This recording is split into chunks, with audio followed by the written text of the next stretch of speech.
আসসালামু আলাইকুম রহমতুল্লাহি ওবরাকাতুহু। নবম ও দশম শ্রেণীর প্রিয় শিক্ষার্থীবৃন্দ, আশা করছি মহান রব্বুল আলমিনের অশেষ রহমতে তোমরা সকলে ভালো আছো, সুস্থ আছো। আমরা আলোচনা করব 2026 শিক্ষাবর্ষের ইসলাম শিক্ষা বইয়ের দ্বিতীয় অধ্যায়ের নমুনা প্রশ্ন। আজকের ক্লাসে আমরা দ্বিতীয় অধ্যায়ের যে নমুনা সৃজনশীলগুলো, এই বহু নির্বাচনীগুলো দেওয়া আছে, সেগুলো নিয়ে তোমাদের সাথে কথা বলবো। এখানে মোট 5টা বহু নির্বাচনী প্রশ্ন আছে। সবার আগে প্রশ্ন হলো, কে সর্বপ্রথম কোরআন গ্রন্থাকারে সংকলন করেন? এখানে 4জন মনীষীর নাম দেওয়া আছে। 4জনই খলিফা, মানে সাহাবি। এর মধ্যে 3জন খলিফা এবং একজন বিশিষ্ট সাহাবি। তো এর মধ্যে কে কোরআন গ্রন্থ আকারে সংকলন করেন? দেখো, এর মধ্যে হযরত আবু বকর রাদিয়াল্লাহু আনহুর নাম আছে। তার উদ্যোগে, তার শাসন আমলে কোরআন মাজিদ গ্রন্থ আকারে সংকলন করা হয়। এখানে হযরত ওমর রাদিয়াল্লাহু আনহুর নাম আছে। তার পরামর্শে আবু বকর রাদিয়াল্লাহু আনহু কোরআন সংকলনের উদ্যোগ গ্রহণ করেন। এখানে হযরত উসমান রাদিয়াল্লাহু আনহুর নাম আছে, তাকে জামিউল কোরআন বলা হয়।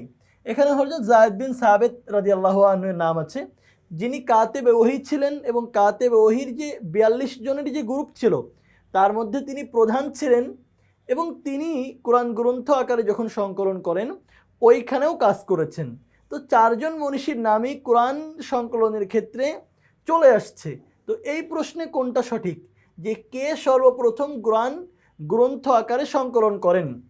আমরা এখানে হযরত আবু বকর রাদিয়াল্লাহু আনহুকে গ্রহণ করতে পারছি না, কারণ উনি সরাসরি সংকলন করেন নাই, ওনার উদ্যোগে সংকলন করা হয়েছে। আমরা ওমর রাদিয়াল্লাহু আনহুকেও গ্রহণ করতে পারছি না, কারণ ওনার পরামর্শে সংকলন করা হয়েছে, উনি নিজে সংকলন করেননি।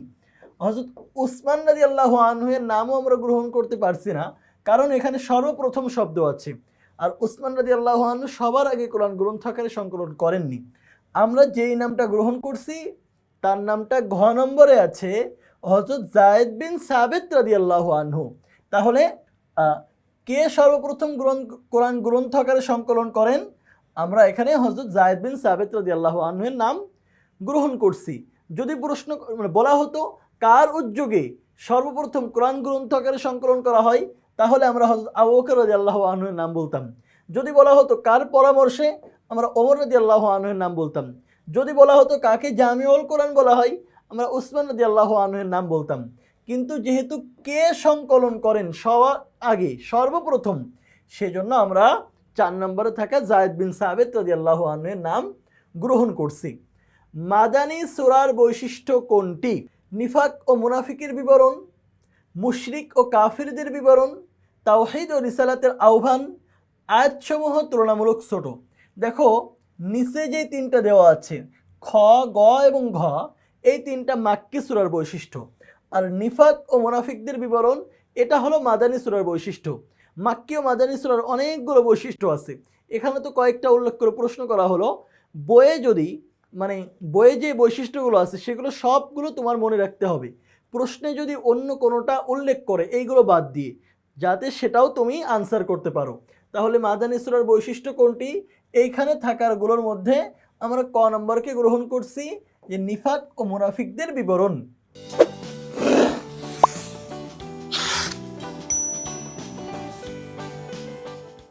শরীয়ত মেনে চললে পারিবারিক জীবন পরিশুদ্ধ হয়। অবশ্যই শরীয়ত যদি কেউ মেনে চলে তাহলে তার পারিবারিক জীবনটা পরিশুদ্ধ হবে, সুন্দর হবে। সামাজিক সৌহার্দ্য বৃদ্ধি পায়, এটাও সঠিক। কর্মবিমুখতা সৃষ্টি হয়, শরীয়ত মেনে চলার কারণে কখনো কর্মবিমুখতা সৃষ্টি হবে না। সুতরাং এইটা সঠিক না। 1 আর 2 সঠিক। 1 আর 2 কোথায় আছে? ক নম্বরে আছে। সুতরাং শরীয়ত মেনে চললে পারিবারিক জীবন পরিশুদ্ধ হয় এবং সামাজিক সৌহার্দ্য বৃদ্ধি পায়। আশা করি বুঝতে পেরেছ।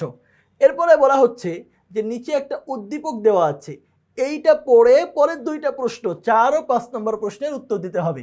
জনাব ক একজন দরিদ্র রিক্সা চালক, তার স্ত্রী জটিল কিডনি রোগে আক্রান্ত হয়ে হাসপাতালে ভর্তি হন।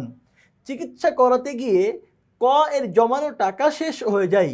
ক এর ভাই খ একজন ব্যবসায়ী, তিনি বড় ভাইয়ের কাছে স্ত্রীর চিকিৎসার জন্য কিছু আর্থিক সহযোগিতা চান। জনাব খ ধমকের সুরে বলেন তার কাছে টাকা নেই। তিনি ককে গালাগাল করে বাড়ি থেকে বের করে দেন। এতে ক কষ্ট পেয়েও হতাশ না হয়ে কষ্ট পেয়েছি ঠিক আছে, যে বড় ভাইয়ের কাছে টাকা চাইলাম কিন্তু সে ব্যবসায়ী টাকা দিল না। কষ্ট পেয়েছি ঠিক আছে, কিন্তু হতাশ না হয়ে রিক্সা চালানোর পাশাপাশি একটি ছোট ব্যবসায়ী নিজেকে নিয়োজিত করেন। প্রশ্ন হলো, জনাব কয়ের কর্মকাণ্ডে কোন সূরা শিক্ষা লঙ্ঘিত হয়েছে? আমরা বলছি তার কর্মকাণ্ডে সূরা দোহা এর শিক্ষা লঙ্ঘিত হয়েছে। এরপরে আমাদের প্রশ্ন হলো, জনাব খ এর কর্মকাণ্ডে যে সূরা শিক্ষা প্রতিফলিত হয়েছে তার ফলে মহান আল্লাহ সন্তুষ্ট হবেন, সামাজিক শৃঙ্খলা সৃষ্টি হবে, রাসূলুল্লাহ সাল্লাল্লাহু আলাইহি সাল্লামের আদর্শ ও শিক্ষা অনুসৃত হবে। আমরা 1 আর 3কে গ্রহণ করছি যে ক্ষয়ের কর্মকাণ্ডে যে সূরা শিক্ষা প্রতিফলিত হয় তাতে মহান আল্লাহ সন্তুষ্ট হবেন এবং রাসূলুল্লাহ সাল্লাল্লাহু আলাইহি সাল্লামের আদর্শ ও শিক্ষা অনুসৃত হবে। সুতরাং এখান থেকে আমরা খ নম্বরকে গ্রহণ করছি। তাহলে উদ্দীপক পড়ে আমরা 2টা প্রশ্নের উত্তর দিলাম। এখান থেকে গ্রহণ করলাম সূরা আদ-দোহাকে এবং পরে আমরা 1 আর 3 খ নম্বরকে গ্রহণ করলাম। আশা করি বুঝতে পেরেছো। আমরা সর্বমোট 5টা সৃজনশীল তোমাদের সাথে সমাধান করলাম এবং সাথে সাথে প্রাসঙ্গিক যে আলোচনাগুলো ছিল, বহু নির্বাচনী 5টা বহু নির্বাচনী প্রশ্ন তোমাদের সাথে সমাধান করলাম এবং প্রাসঙ্গিক যে আলোচনাগুলো ছিল সেটাও তোমাদের সাথে বলে ফেললাম। আশা করি পরবর্তী কোনো ক্লাসে তোমাদের সাথে দেখা হবে। সেই পর্যন্ত বিদায় নিচ্ছি। আল্লাহ হাফেজ। আসসালামু আলাইকুম ওয়া রাহমাতুল্লাহি ওয়া বারাকাতুহু।